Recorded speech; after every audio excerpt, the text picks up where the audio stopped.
అందితే జుట్టు అందకపోతే కాళ్ళు అంటారు కదా. సో అదే పరిస్థితి ఇప్పుడు వైఎస్ఆర్ కాంగ్రెస్ పార్టీ కార్యకర్తలు అయితే కాదు, బోరుగడ్డ ఎలానో అలాగే వైసీపీకి పెద్ద సింపథైజర్. జగన్మోహన్ రెడ్డిని ఒక్క మాట అంటే మా జగనన్నను అంత మాట అంటారా అని చెప్పి చిరంజీవి గారి దగ్గర నుంచి ప్రతి ఒక్క జన సైనికుడిని టార్గెట్ చేసిన శ్రీరెడ్డి ఇప్పుడు రియలైజ్ అయ్యారో లేకపోతే బోరుగడ్డకు జరుగుతున్న ట్రీట్మెంట్ని చూసి భయపడ్డారో కానీ ఒక వీడియో రిలీజ్ చేశారు. మరి గతంలో చూసాం చిరంజీవి గారిని నువ్వు అని సంబోధించి నీ కూతుళ్ళు అద్ది ఇది అని చెప్పి అన్ని నేను మాట్లాడలే. అంత దిగజారుడు మాటలు ఈ పొజిషన్లో ఈ సీట్లో కూర్చొని నేను మాట్లాడలేను. వాళ్ళలా జగన్ అండ చూసుకుని చాలామంది రెచ్చిపోయారు, వాళ్ళలా నేను ఇక్కడ మాట్లాడలేను. ఇష్టం వచ్చినట్లు మాట్లాడారు. నాగబాబు గారిని స్నేక్ బాబు అని చెప్పి చాలా సెటైరిక్గా వెటకారంగా తన అన్నీ చూపిస్తూ రకరకాలుగా మాట్లాడిన పరిస్థితి. సో అండ్ ఇంకొకటి పవన్ కళ్యాణ్ ఉద్దేశించి ఆయన పెళ్ళిళ్ళకు సంబంధించి ఆయన కూతుర్లకు సంబంధించి కూడా మాట్లాడారు. ఇంకా ఎస్పెషల్లీ ఈ జనసేన వీర మహిళలకు సంబంధించి రాయపాటిని ఏదో పార్టీ అని చెప్పి ఇంకో వీర మహిళని ఇంకో రకంగా కమెంట్ చేసిన పరిస్థితి. అంటే ఏ ఎండకు ఆ గొడుగు పట్టడం అంటారో ఏంటో మరి ఇది. అంటే అప్పుడు జగన్ ఎండ కాబట్టి అండగా ఉంటాడనే నమ్మకం కాబట్టి నోటికొచ్చినట్లు మాట్లాడి అసభ్య పదజాలంతో బూతులతో రెచ్చిపోయి నానా హంగామా చేశారు. కానీ ఇప్పుడు పరిస్థితి మారిపోయింది. కనీసం ఆంధ్రప్రదేశ్లో అడుగు పెట్టలేని పరిస్థితి. చెన్నైలో గత కొన్ని రోజులుగా శ్రీరెడ్డి తలదాచుకుంటూ ఉన్నారు. వాస్తవానికి చెప్పాలంటే శ్రీరెడ్డి అంటే ఎప్పటి నుంచి ఫెమిలియర్ అయ్యారో ఫేమస్ అయ్యారో అందరికీ తెలుసు కదా. ఫిల్మ్ ఛాంబర్ దగ్గర అర్ధనగ్నంగా ఒక ఏదో చేసి ఫేమస్ అయ్యారు. ఆ తర్వాత ఎవరినో బ్లాక్మెయిల్ చేశారనే ఆరోపణలు ఉన్నాయి. ఆ బ్లాక్మెయిలింగ్లో భాగంగా ఆ కుటుంబం నుంచి ఆ పేరుగాంచిన సినీ ఫ్యామిలీలో చాలా సినీ టాలీవుడ్లో చాలా ఫెమిలియర్ పర్సనాలిటీస్ వాళ్ళ దగ్గర నుంచి పెద్ద మొత్తంలో అమౌంట్ వచ్చిందని చెప్పి ఆ అమౌంట్ తీసుకెళ్ళి చెన్నైలో ఇన్వెస్ట్ చేసి ఏదో పెద్ద ఇల్లు కట్టుకుని అక్కడ లావిష్గా బతుకుతుంది శ్రీరెడ్డి అని చెప్పి చాలా ప్రచారంలో ఉన్నాయి. వాస్తవం ఏంటనేది మాకైతే తెలియదు. ఎందుకంటే ఇలాంటి చిల్లర విషయాల్ని మెయిన్ స్ట్రీమ్ మీడియాగా ఉన్న మేము పెద్దగా పట్టించుకోం. కానీ శ్రీరెడ్డి చాలా వినయంగా చాలా సభ్యతగా ఒక వీడియో రిలీజ్ చేశారు. పవన్ కళ్యాణ్ గారు క్షమాపణలు, లోకేష్ గారు క్షమాపణలు అని చెప్పి. అసలు శ్రీరెడ్డి చరిత్రలో పవన్ కళ్యాణ్ గారిని గారు అని సంబోధించింది లేదు.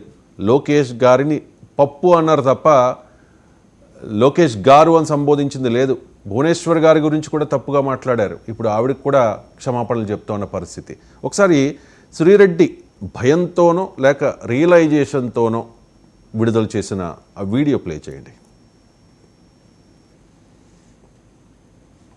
మీకు లోకేష్ గారు మీకు సారీ, అలాగే మీ అమ్మగారికి మీ భార్య గారికి సారీ, అలాగే అనిత గారు సారీ, అలాగే పవన్ కళ్యాణ్ గారు సారీ, మీ కుటుంబ సభ్యులకు కూడా సారీ.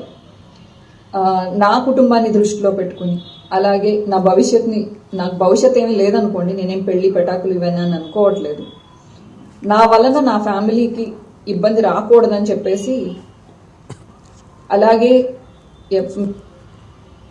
ఇక నుంచి నా సోషల్ మీడియాలో మీ కుటుంబ సభ్యుల గురించి కానీ ఆ విధంగా ఏ విధమైన తప్పుడుగా రాదు అని చెప్పేసి నేను మీకు హామీ ఇస్తున్నాను.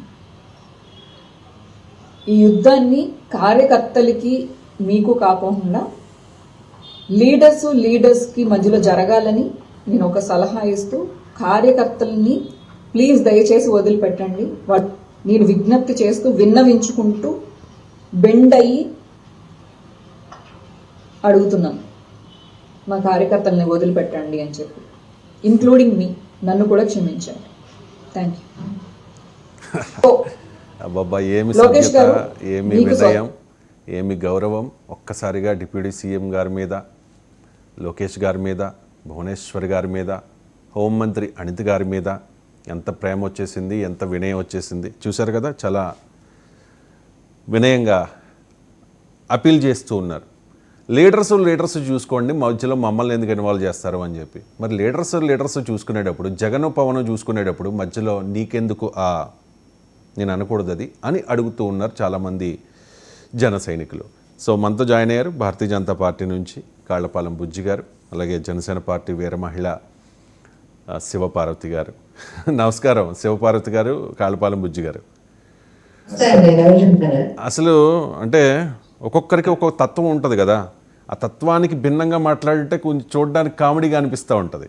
అసలు శ్రీరెడ్డి అంటే ఎంత సంస్కారంగా, సభ్యతగా, మంచిగా, ఏమీ ఐఎమ్ సారీ ఈ పదం వాడుతున్నందుకు, ఏమీ ఎక్స్పోజింగ్ చేయకుండా దండం పెడుతూ అనిత గారు సారీ, పవన్ కళ్యాణ్ గారు సారీ, లోకేష్ గారు సారీ, మీ అమ్మగారికి సారీ అని చెప్పి చెప్తూ ఉన్నారు. అంటే ఎవరైనా పశ్చాత్తాప పడవచ్చు, పశ్చాత్తాపానికి మించిన ప్రాయశ్చిత్తం లేదంటారు కదా.